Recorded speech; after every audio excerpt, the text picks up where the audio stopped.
every situation in life is temporary. So when life is good, make sure you enjoy and receive it fully. And when life is not so good, remember that it will not last forever. हमें अपने And बारे में better थोड़ा days बताएं और are अपने on विचार the way. रखें। Hi friends, I'm Farhat and welcome to my channel Happiness for the Soul. Here I bring you a real life inspiring speech by Dr. Roshan Sheikh, इतनी इज्जत दी which और इस मकाम is तक पहुंचाया purely कि for मैं an अपनी educational purpose. लाइफ Hope के you जो will फैक्ट्स like हैं, जो जर्नी में and आपके share. साथ शेयर Thank कर you. सकूं। मैं बहुत ज्यादा शुक्रगुजार हूं भारत विकास परिषद की प्रेसिडेंट सुनील शाह की, और उससे ज्यादा शुक्रगुजार हूं यहाँ पे हमारे प्यारे डॉक्टर अनिल मुरारका सर की, जिनके सपोर्ट की वजह से हम बहुत सारी जगह पे जाते हैं और लोगों को मोटिवेट करते हैं। और जितना डॉक्टर अनिल मुरारका सर एक डिसेबिलिटी को लेकर जितना कंसर्न है, उतना मैंने किसी को नहीं देखा। तो I really thankful for him for that.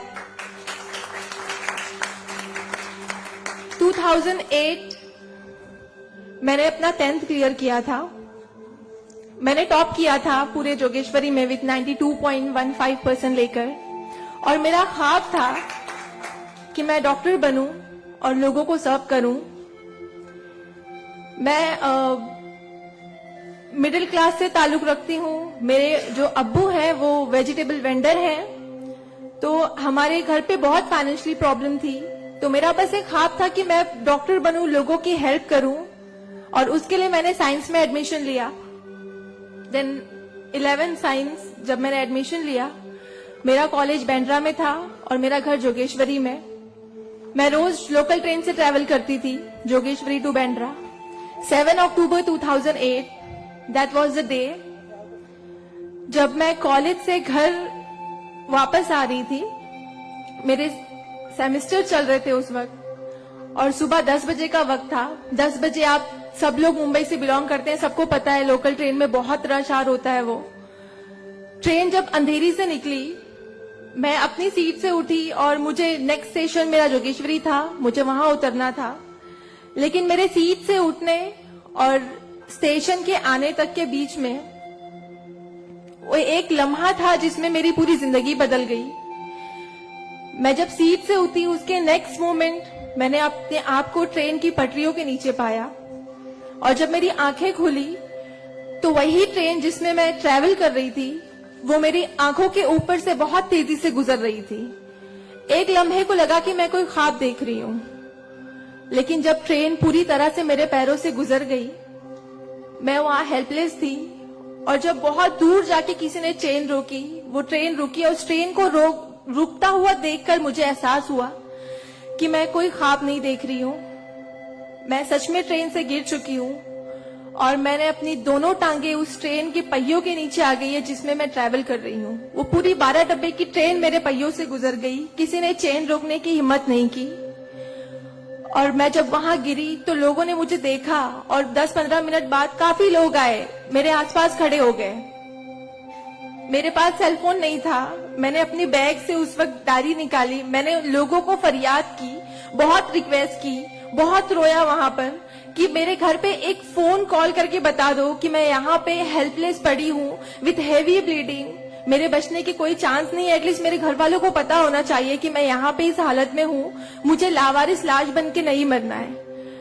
But उस वक्त मैं यही कहूंगी कि अल्लाह ताला की मसलहत थी। अल्लाह ताला उस वक्त जो मेरी तकदीर में था, किसी ने मेरी हेल्प नहीं की, और मैं वहां पे 30 मिनट ऑलमोस्ट मैं ट्रैक पर विथ हैवी ब्लीड, मेरे दोनों पैर ट्रेन के पहियों के नीचे आ गए थे। मैं उसी हालत में पड़ी रही और मैं कॉन्शियस थी। मैं बस लोगों के सामने रो रही थी कि मुझे कोई पानी पिला दो, कोई घर वालों को कॉल कर दो, लेकिन किसी ने हेल्प नहीं की। And after 30 minute I got railway help. Then मुझे गवर्नमेंट हॉस्पिटल लेकर जाते हैं, वहां पर भी कुछ ओटी स्ट्राइक होता है, मुझे फौरी ट्रीटमेंट नहीं मिलता है। एंड देन मेरा एक्सीडेंट सुबह 11 बजे होता है और मुझे 6 बजे जब मेरी फैमिली प्राइवेट हॉस्पिटल लेकर जाती है, then I got treatment. And उसके बाद 16 साल की थी मैं जब मेरे साथ ये एक्सीडेंट हुआ। आप समझ सकते हैं 16 साल की उम्र में 1 मिनट में मेरे 2 पैर कट गए थे। मैं डिसेबल हो गई थी, मैं हेल्पलेस हो गई थी, मैं खुद से उठ नहीं पा रही थी, ना बैठ पा रही थी, ना एक तरफ से दूसरी जगह मूव हो पा रही थी। मैं मेंटली डिसेबल हो गई थी, फिजिकली डिसेबल हो गई थी और फाइनेंशियली कंडीशन भी काफी वीक थी। वो सारी चीजें मेरे दिमाग में चल रही थी और जब लोग मुझे देखने आते थे तो कुछ लोग हमदर्दी में नेगेटिव कमेंट्स भी करते थे कि 16 साल की बच्ची है, 2 पैर खो दिए हैं, सारी जिंदगी माँ बाप के ऊपर बोझ रहेगी, ये जिंदा क्यों है, इससे अच्छा ये मर जाती। ये सारी बातें लोग आके जब मेरे सामने करते तो मेरे जहन में वो सारी बातें चलती कि सीरियसली मुझे अल्लाह ने जिंदा क्यों रखा। जब मुझसे दोनों पैर ही लेने थे 16 साल की उम्र में, मैं खुद से मूव नहीं कर सकती हूँ, मेरी मम्मी को इतना सब कुछ झेलना पड़ रहा है। जिस उम्र में मुझे अम्मी की हेल्प करनी चाहिए उस उम्र में वापस से मम्मी मुझे गोद में उठाकर लेकर जा रही है, वापस से मेरी खिदमतें कर रही है। तो मेरी जिंदगी का मकसद क्या है? मुझे दोबारा जिंदगी क्यों दी अल्लाह ने? मैं बहुत शिकायतें करती थी अल्लाह से, मैं बहुत रोती थी, लेकिन उस मुश्किल वक्त में मेरे कॉलेज, मेरे स्कूल टीचर्स और बहुत से ऐसे नेक बंदे भी थे जिन्होंने मुझे हौसला दिया। उनमें सबसे पहले मेरी फैमिली आती है, मेरी बड़ी सिस्टर की फैमिली आती है। मेरी मम्मी ने मुझे एक जुमला कहा जो जिंदगी भर और मैं हर फंक्शन में बोलती हूँ, वो कि बेटा तुम रो मत, तुम्हारे साथ आज जो ये हादसा हुआ है, अल्लाह ने तुमसे सिर्फ 2 पैर लिए हैं, तुम्हारे पास तुम्हारा दिमाग है, तुम इतनी फास्ट ट्रेन से गिरी हो, तुम्हारे सर पे चोट लग सकती थी, तुम्हारी जान जा सकती थी, लेकिन अल्लाह ने सिर्फ तुमसे 2 मामूली पैर लिए हैं। क्या पता फ्यूचर में तुम्हारे लिए बहुत कुछ रखा हो। तब मुझे बातें उनकी समझ नहीं आती थी, लेकिन अल्हम्दुलिल्लाह अल्लाह का लाख लाख शुक्र है कि आज इस मौके पर जब लोग मुझे एज अ इंस्पिरेशन समझते हैं, एक आइडियल करते हैं, तो मुझे समझ में आता है कि मेरी अम्मी सच बोलती थी कि हौसला रखो, सिर्फ 2 टांगे गई है। आज मैं जब अपने प्रोस्थेटिक लेग से चलती हूँ तो लोगों को पता नहीं चलता कि मेरे पास 2 पैर नहीं है, मेरा एक पैर थाइस के पास से नहीं है, दूसरा नी के पास से नहीं है, बट लोगों को ये अंदाजा नहीं होता है। तो बस मेरी अम्मी ने जो एक बात कहा था कि अल्लाह पे यकीन रखो बच्चा, तुम्हारे साथ जो हो रहा है और जो होगा वो सब अल्लाह ने प्लान किया हुआ है, तुम बस हिम्मत मत हारो कभी भी और बस डटे रहो अपने जुनून के पीछे कि तुम्हें डॉक्टर बनना है। तुम्हारी 2 टांगे नहीं तो क्या हुआ, तुम्हारे पास दिमाग है, तुम ज़हीन हो, तुम आगे बढ़ो। और क्या पता तुम आगे लोगों को आइडियलाइज कर, लोग तुम्हें आइडियलाइज करें इस चीज को लेके। मेरे doctor Sanjay Kantharia, orthopaedic surgeon, उन्होंने सबसे ज्यादा सपोर्ट किया इस बात को लेकर कि तू डॉक्टर बन। मैंने अपनी जीने की उम्मीद छोड़ दी थी, डॉक्टर बनने की उम्मीद छोड़ दी थी, लेकिन जब उन्होंने मुझे बताया कि तुम डॉक्टर बन सकती हो, तुम बनो, देन मैंने प्रिपरेशन स्टार्ट की। सीईटी कॉमन एंट्रेंस टेस्ट होता है to getting in admission in medical college, मैंने वो क्रैक किया। I got 3rd rank all over Maharashtra in PH quota. And after that मुझे बहुत खुशी हुई कि मैंने 3rd रैंक क्लियर किया है। Now I got admission, I will get admission in MBBS. But वहां पर भी एक प्रॉब्लम थी मेरे लिए कि मुझे डिसेबल परसेंटेज 89% डिसेबल हूं मैं, और मेडिकल में एडमिशन के लिए 40 to 70 there is a criteria to get admission for MBBS. मैं मोर देन 70% डिसेबल हूं, ये कहकर मुझे उन्होंने डिनाई किया कि आप एलिजिबल नहीं हो, आप एमबीबीएस में एडमिशन नहीं ले सकते हो, आप डॉक्टर नहीं बन सकते हो। तो उस बात को लेकर मैं बहुत डिप्रेस हो गई। देन मैंने वापस अपने डॉक्टर से हेल्प मांगी, उन्होंने मुझे एक मशवरा दिया कि आप हाईकोर्ट जाओ, बॉम्बे हाईकोर्ट। और जिस बात के लिए एक नॉर्मल स्टूडेंट को सिर्फ पढ़ाई करनी होती है, अच्छा रैंक लाना होता है, मुझे उस चीज के लिए मैंने वो किया, लेकिन उसके बाद भी मुझे बॉम्बे हाईकोर्ट जाना पड़ा। एंड मैं गई, मैंने अब हार नहीं मानी और मैं गई, बिकॉज वो मेरा हक था, मुझे डॉक्टर बनना था। और जब मैंने वापस अपनी नॉर्मल जिंदगी स्टार्ट की अपने प्रोस्थेटिक लेग से, मैंने आना जाना शुरू किया, अकेले ट्रेन ट्रैवल करना शुरू किया, देन मैंने रियलाइज किया कि मेरे अंदर कोई कमी नहीं है, मैं एक नॉर्मल लड़की हूँ, मेरे पास पैर नहीं तो क्या हुआ, मैं लोगों को सर्व कर सकती हूँ, मेरे अंदर पैशन है डॉक्टर बनने का। तो मैंने वो बस अल्लाह पे यकीन रखा और मैंने ये सोचा कि अगर अल्लाह ने मेरी किस्मत में रखा है डॉक्टर बनना तो मैं जरूर कोर्ट में फाइट करूंगी। एंड देन मैं बॉम्बे हाई कोर्ट गई इन 2011 और वहां पे मेरा केस मोहित शाह, चीफ जस्टिस मोहित शाह ने देखा, उन्होंने मुझे ऑब्जर्व किया, मेरे प्रीवियस स्टडी रिकॉर्ड्स देखे, वो सारी चीजें देख के, और उन्होंने जब मेरा पैशन देखा डॉक्टर बनने का, सर्व करने का, देन उन्होंने मेरे फेवर में फैसला दिया। एंड 2011 अल्लाह का लाख लाख शुक्र है कि मुझे इंडिया के टॉप मोस्ट कॉलेज में एडमिशन मिला, which is saint GS medical college and KM hospital.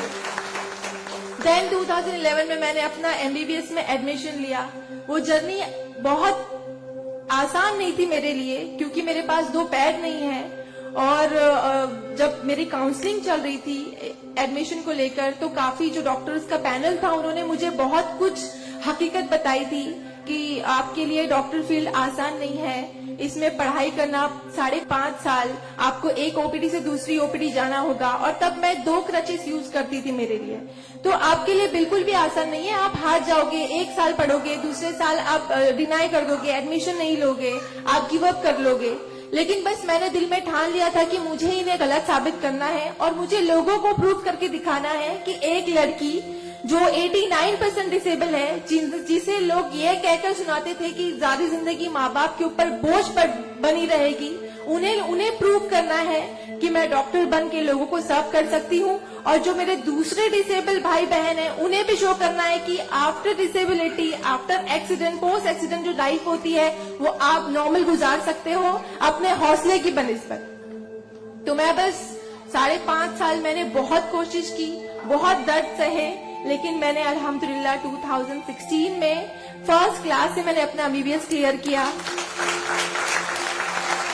और इस बात को देखते हुए मुझे बहुत खुशी होती है, इस बात को बहुत प्राउड मोमेंट था मेरे लिए कि इन 2016 ऑन वुमेन्स डे 8 मार्च मुझे बॉम्बे हाई कोर्ट में फेलिसिटेट किया गया, जो एक हिस्टोरिक मोमेंट था वहां पर कि आउटसाइड से किसी को उन्होंने फेलिसिटेट किया। देन उसके बाद मुझे काफी कॉल्स आए एज अ मोटिवेशनल स्पीकर, मुझे काफी अवार्ड्स मिले, और तब मैंने सोचा कि मेरी जर्नी सिर्फ एमबीबीएस तक नहीं है, मुझे लोगों को और प्रूव करना है कि 89% डिसेबल होके अगर मैं एमबीबीएस कर सकती हूँ, तो मुझे मेडिकल फील्ड की हायर डिग्री अचीव करनी है, which is MD, medicine in doctor in medicine. Then मैंने उसके लिए भी कॉमन एंट्रेंस टेस्ट दिया, and again I got third rank in all over Maharashtra. और यहाँ पर भी देन अगेन उन्होंने प्रॉब्लम क्रिएट की मेरे लिए। After completing my MBBS with flying colours, उन्होंने वापस मेरा मेडिकल एडमिशन डिनाई किया कि आप नहीं कर सकते हो because you are 89% disable. Then मुझे एक बहुत हम्बल इंसान मिले, member of parliament Kirit Somaiya sir, उन्होंने फौरन से मेरी एप्लीकेशन सेंट्रल हेल्थ मिनिस्टर के पास लेकर गए, और वहां से विद इन 2 डेज ये जो क्राइटेरिया है 40 to 70% डिसेबिलिटी का मेडिकल में एडमिशन के लिए, this is a 20 years old clause, और विद इन 2 डेज ये क्लॉज चेंज करवाया उन्होंने बिकॉज ऑफ माई एप्लीकेशन। वो क्लॉज चेंज होके बस ये है कि मिनिमम 40% क्राइटेरिया है, और मोर देन 70% जो भी डिसेबल हैगा they will get admission in medical field. तो मेरी जो जर्नी थी यहाँ तक की, और उसके बाद मैंने रिसेंटली 2019 में मैंने एमडी में एडमिशन लिया, और with same college saint GS medical college and KM hospital, और मैं अभी रिसेंटली फर्स्ट ईयर रेसिडेंट हूँ एमडी पैथोलॉजी में। मेरी जो यहाँ तक की जर्नी है, मैंने बहुत अच्छे से तो नहीं बताया आपको, लेकिन बहुत सारी बातें मिस है इसमें बिकॉज मेरे पास टाइम नहीं है, आप लोगों को भी लेट हो रहा है। लेकिन ये सारी जो मेरी जर्नी है, ये सब बताने का मकसद यही है आप लोगों को कि जिंदगी में देखो चाहे कुछ भी प्रॉब्लम आए, बिकॉज मेरी लाइफ में मुझे लगता है कि सारी प्रॉब्लम्स थी, फाइनेंशियल प्रॉब्लम्स थी, फिजिकल प्रॉब्लम थी, मेंटल प्रॉब्लम थी, सारे ऑड्स थी मेरी लाइफ में, लेकिन मैंने बस 2 चीजें ध्यान में रखी। एक तो मेरी अम्मी की बात की अल्लाह पर यकीन रखो, अल्लाह अपने बंदों से 70 माओं से ज्यादा प्यार करता है। एक माँ हमारी छोटे से दर्द को बर्दाश्त नहीं कर सकती, वो तो 70 माओं से ज्यादा प्यार करता है, तो हमें दर्द में कैसे रख सकता है वो? तो उसने जरूर कुछ अच्छा रखा है हमारे लिए। अगर छोटी सी प्रॉब्लम आई जिंदगी में तो उससे हार नहीं मानो, उससे लड़ना सीखो, हमेशा अपना हौसला जिंदा रखो, बिकॉज आपके पास अगर हौसला है तो आपकी लिए जिंदगी जीने की उमंग रहेगी, बिकॉज बगैर हौसले के कोई जिंदगी नहीं जी सकता। तो आप लोग प्लीज, अगर छोटी से छोटी प्रॉब्लम भी आए, कोई भी परेशानी आए, आप लोग लड़ना सीखिए और जिंदगी जीना सीखिए। बिकॉज मेरे एक्सीडेंट के बाद मुझे लगा मैं इतनी सारी कोशिशें नहीं करती तो मैं आज यहाँ पर खड़ी होके एज अ डॉक्टर आप लोगों से इंटरेक्ट नहीं हो रही होती। तो बस कभी भी हार मत मानिए। और ये एक शेर है आप सबके लिए, हौसले की तुरकश में कोशिश का वो तीर जिंदा रख। तरकश मतलब जिसमें तीर रखते हैं। हौसले की तरकश में कोशिश का वो तीर जिंदा रख।